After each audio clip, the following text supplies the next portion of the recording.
Hi everyone, my name is Lena Faulkner and this is my week 5 presentation for Dr. Sundstrom and MPA 594. So on the agenda today, I am going to introduce the topic, the change that needs to take place. I'm going to share my thesis statement, share my overarching theory, 3 themes, and the closing.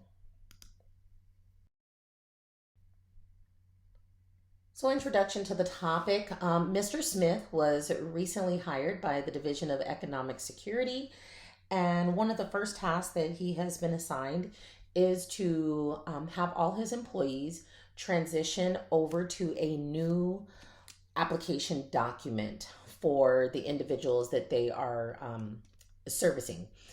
And the reason for the change is the CMS and HHS have decided to create an application that is more inclusive when it comes to gender selection. And so there's now more boxes other than just male, female. And there's a new regulation that now for compliance, everyone has to utilize these new documents. And so he has 6 months to make this change. So my thesis statement is, through planning, coordination, and effective leadership, one DES manager quickly changed application templates to maintain CMS and HHS compliance standards. The overarching theory I plan to use is Luther Gulick's POSCORB, and you will see this throughout all phases in the presentation. Phase 1 is going to be, the first, second, and third month. So here, Mr. Smith is planning. He's going to outline, identify what his goal is, outline the methods to achieve the goal. He's going to identify what's going to happen if the goal isn't met or if employees are not complying with this change. Here is where he can bring in the union rep to get, suggestions and make sure that any disciplinary action he decides is, falls in line with what he can do per the union. I think because he's going to be a seasoned administrator, he's going to maybe bring in anything that has worked for him at a previous job. And so that's where we'll have this kind of garbage can theory and bring in the Cohen, March, and Olson there. For the wicked problem, Riddle and Weber, the problem lies in the reason for the change. And so with this particular, change of needing to modify the application to make it more inclusive of all individuals, you're going to have somebody that's not going to be happy about this, because you're going to have individuals that say, no, male, female, they should just stay that way. And then you're going to have another side of the coin, so those people aren't going to be happy. Or if you do the change, then you'll have the others that say we need the change because, we're being discriminated against if we don't have the change. So I think this will kind of fall into the wicked problem in the sense that he's going to, the form is going to do the best that it can, but it's not going to make everybody happy. And that's the only way I can figure out how to tie in wicked problems. So moving on, staffing and unity of command. He's going to, get input and really have like this motivational, like encouragement through this change process in this phase, in the first 3 months. He is going to have to make it very clear though, who the boss is. So the unity of command, but he's going to have I would say softer approach and a more democratic approach. And then the reporting throughout the months, he will be able to collect data and identify who is actually, transitioning over during this, soft push, who's transitioning over to the new application. And I figured I could maybe tie in Bernard here with, let's see, I had a note somewhere. I think I could tie in Bernard with formal organizations because of the fact that, DES is a large state entity. And so it's a more formal organization and it can't be lax. Phase 2, this is going to be the 4th month. So now they've had 3 months of this like soft rollout of having to use the new applications.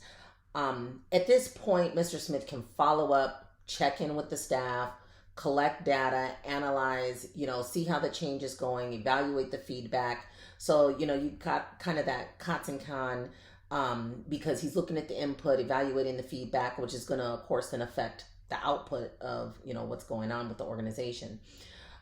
You've got the planning, directing, autocratic leader. I think here he's got to start tightening the reins. They've had 3 months to, be trained on the new application, become familiar with the new application, start to use the new application, kind of at their discretion. And so now by month 4, it's like, okay, here we are. Now we're serious. We've got to start complying with this. So at this point, anybody who's not complying, maybe they'll start getting write-ups. So I think you're going to see some like McGregor Theory X, because his approach is going to change with the individuals. And I did tie in Lindblom here because I think he's going to have that kind of muddling through. Like as the months progress, he's going to tweak his plan, plan of attack as he needs to. And that's kind of where the data and analyzing the data is going to come in. Coordinating, I have here with the HR in unions. One, that was way to tie in the MPA 540. But I think here he's going to really have to start figuring out, okay, do I need to retrain these individuals? Because you're going to have some people that are going to like have totally jumped on board and they're going to get it with no problem. And you're always going to have some people that are just like, last minuting it and they're not even trying. So like he's going to have to figure out, what do I need to do to motivate these individuals? Or is it a matter of retraining and I need to start getting other departments involved? Once he starts writing people up for not complying, I think here you're going to start getting disgruntled employees, which is why I think now we're going to have to bring in the union again, maybe some conflict resolution and labor negotiations, because people are going to start getting upset when they start getting any type of disciplinary action. Budget, cooperative federalism, and federal subsidies and compliance. So I kind of lumped all these together. There really is no budget when it comes to him having to do this application, but their failure to comply will affect DES's budget, in the sense of the subsidies, and any type of grants or anything that the Department of Economic Security is getting. So they have to comply to continue to get the funding. So that's why it's so important. Now Mr. Smith has to have his individuals comply. So there, with that, I kind of tied in Delright, Grodson, because there's like that cooperative federalism. This is a state, entity, but you've got the federal government, putting in funding on it. And so that's it on that part. Okay, and lastly, phase 3, which is month 5. And I'm trying to hurry up, guys, because this video is taking longer than I wanted. Planning and coordinating. So here at this point, now he's got terminations. You've got people that have not complied. They're not complying. So now he's got to really figure out, okay, what are we doing? Are we letting these people go? So again, now we got to get the union involved because we're letting individuals go. He's got to develop a plan to replace, these individuals that you let go, and, who's going to take on that workload. So there's some planning that goes into that. Staffing, situational autocratic leadership. I think here, again, he's meeting with the individuals. He's figuring out who's going to go where. It's situational leadership because with the individuals that have been doing everything the way that they should be doing, he can have a very, theory Y approach with them. Like, everything's great. But for the ones that have not been doing what they need to do, he's got to have that McGregor Theory X approach, that autocratic leader approach, and still be a transformational leader at the same time. You want to get these people on board. If he's not letting them go, you want to get these people on board. So you got to figure out how to change their mindset. But there is going to be that directing, that very, straightforward, telling them exactly what to do, what he expects, that they need to follow.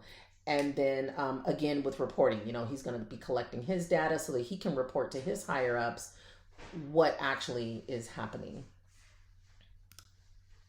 And there we go. 9 minutes. I apologize, but there we go. That's my conclusion. Thank you. Bye, everyone.